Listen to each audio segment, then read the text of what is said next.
Hey, I'm Louise from the Knoll Homestead, and today I would like to show you how to make milk kefir. Here is a finished product, and I will show you how to make it. Milk kefir, it comes from the Turkish word keyif, which means good feeling, and we all like to feel good. Milk kefir is somewhat like yogurt, but it has way more of the good bacteria and yeast in it. So it is so good for your gut. And when you have a healthy gut, you have a healthy immune system. So I'm going to show you how to make milk kefir and help you get those good probiotics into your gut. It is really simple. All you need is kefir grains and raw cow's milk or sheep or goat's milk. You will need a wooden spoon, a strainer, and a glass or a plastic bowl. So this jar of kefir has been sitting on my sink for about 24 hours, and it has turned into a sour fermented kefir. We are going to strain these grains out, and in a minute I will show you what the grains look like. You will need about 1 tablespoon of grains to 2 cups of milk.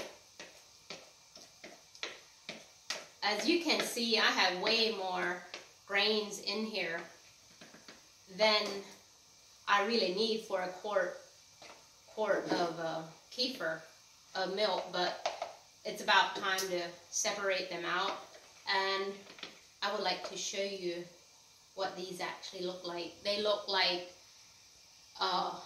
clumps of cauliflower or cooked rice. So what I'm going to do is put them back. Uh-oh, I put some in the wrong jar. I'm going to put them into a clean jar.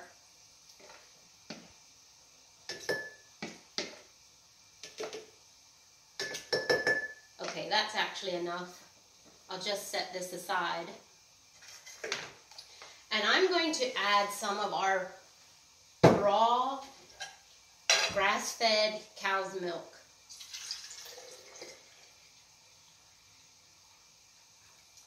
And all you need to do now is cover it with a coffee filter or a towel. You don't want to put a lid tightly on it because it needs to breathe. This is a living, kicking culture in here.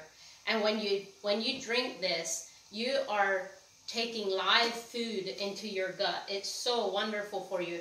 And I'm going to set this on my sink for another 24 hours. And then we do the process all over again. Now, some people use this at this point, but I usually dip it back into my jar and set it on my sink for another 12 hours. That makes it even more potent for you. Let me see if I can do this without making a big mess. Okay, there we go. And this time, you want to put the lid on tight and let it set for another 12 hours. So, that's how simple it is. And mine is pink here. What I do with mine so my children drink it is I add strawberries and maple syrup and put it in a blender and blend it all up, and they drink a lot.